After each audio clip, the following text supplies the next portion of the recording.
En aquel tiempo, cuando Jesús vio a la muchedumbre, subió al monte y se sentó. Entonces se le acercaron sus discípulos. Enseguida comenzó a enseñarles y les dijo: Dichosos los pobres de espíritu, porque de ellos es el reino de los cielos. Dichosos los que lloran, porque serán consolados. Dichosos los sufridos, porque heredarán la tierra. Dichosos los que tienen hambre y sed de justicia, porque serán saciados. Dichosos los misericordiosos, porque obtendrán misericordia. Dichosos los limpios de corazón, porque verán a Dios. Dichosos los que trabajan por la paz, porque se les llamará hijos de Dios. Dichosos los perseguidos por causa de la justicia, porque de ellos es el reino de los cielos. Dichosos serán ustedes cuando los injurien, los persigan y digan cosas falsas de ustedes por causa mía. Alégrense y salten de contento, porque su premio será grande en los cielos, puesto que de la misma manera persiguieron a los profetas que vivieron antes que ustedes. Palabra del Señor. Gloria a ti, Señor Jesús. Otra vez al inicio del tiempo ordinario que tomamos después de terminar la Pascua, el Evangelio nos propone las bienaventuranzas, ese discurso con el cual nuestro Señor Jesucristo de alguna manera empezó de forma completa y oficial su ministerio.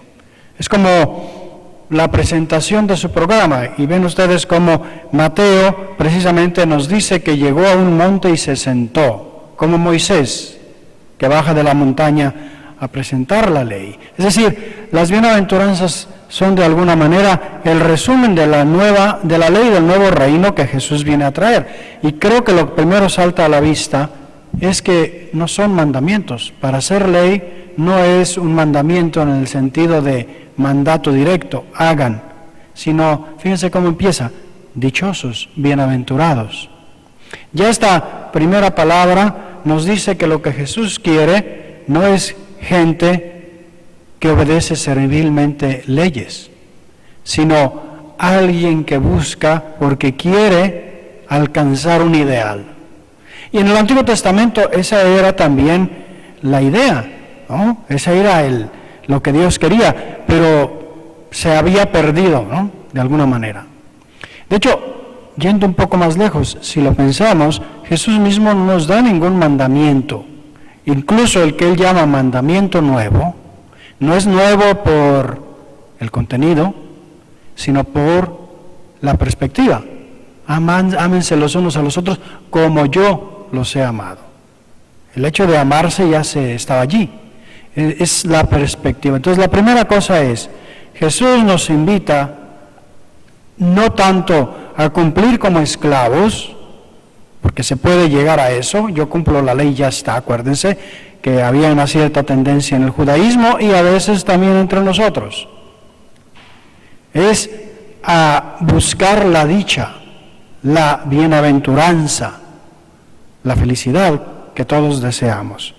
Y enseguida viene presentando qué es lo que debemos desear. Debemos querer ser bendecidos por el hecho de ver las cosas como Dios las ve. Y la manera como Dios ve las cosas muchas veces es al revés de la nuestra. Dichosos los pobres de espíritu. La pobreza es algo que nos espanta y que sin embargo Jesús dice que es fuente de bienaventuranza, de bendición. Dichosos los que lloran, otra cosa que no nos atrae lo más mínimo. Dichosos los que tienen hambre y sed de justicia, etcétera. Y luego otras que son positivas, dichosos los misericordiosos, los limpios de corazón, los que trabajan por la paz. Menciona 3 elementos negativos a los que tenemos que cambiar la perspectiva y comenzar a ver con Dios, y 3 positivos que debemos buscar. Ven ustedes que Jesús nos invita a un cambio de mentalidad, a un cambio de corazón, que es la que le va a dar sentido a todos los demás mandamientos que ya sabemos desde antes, desde el Antiguo Testamento. Pero que si no existe este cambio de perspectiva, a veces los vamos a observar porque no nos queda de otra. Y cuando nos cuesten demasiado, no nos gusten, nos los vamos a saltar. En cambio, cuando son vistos desde la perspectiva que Dios lo ve, entonces no solamente los vamos a cumplir a regañadientes, sino con gusto. Mateo nos presenta 9 bienaventuranzas, que es, ya saben ustedes que el número 3 tiene un valor simbólico, y el 3 por 3, pues es el valor simbólico supremo, es decir, la plenitud. Las bienaventuranzas son, como les digo, una invitación a cambiar nuestra forma de ver la realidad. Y en el fondo de ellas, ¿qué es lo que está? Si se fijan, la segunda frase es, porque de ellos es el reino de los cielos, porque serán consolados, porque heredarán la tierra, serán saciados, obtendrán misericordia.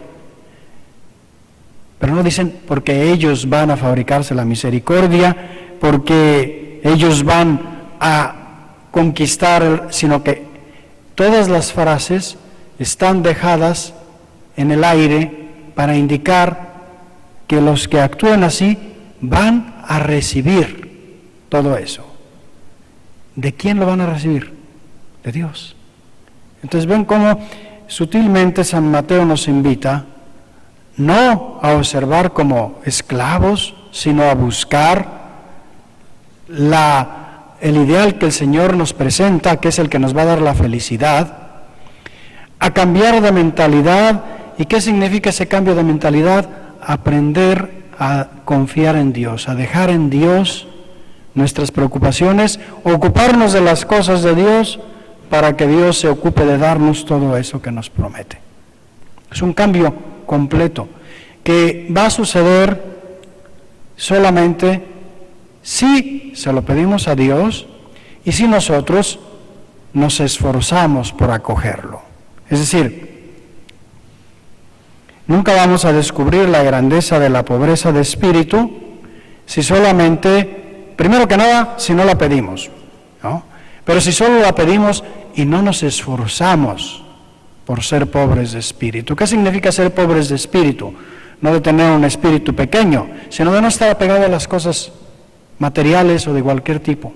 No poner en los bienes nuestra felicidad. Esa es la pobreza de espíritu. Saber que en realidad, a fin de cuentas, lo que nos importa lo tiene Dios, ¿no?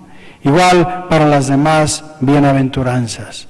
Poner nuestra confianza en Dios y seguir todo lo demás precisamente de esa manera. Es un esfuerzo que no nos va a conquistar esa pobreza del reino de los cielos, pero que le va a permitir a Dios darnos esa transformación interior. Hace unas semanas celebramos la fiesta del Espíritu Santo. Los dones del Espíritu Santo son precisamente el que logremos ver la realidad con los ojos de Dios. Y que por eso, precisamente, pongamos toda la confianza en Él. Por eso es por lo que la bienaventuranza de los pobres de espíritu es la que abre, porque esa bienaventuranza de alguna manera es el resumen de todas las demás. Vamos a pedirle al Señor que nos dé la gracia de aspirar, de querer recibir esas bienaventuranzas, de buscarlas en la vida, y que con eso nos transforme y vayamos también nosotros siendo la masa, el fermento en la masa que él mismo menciona en el Evangelio.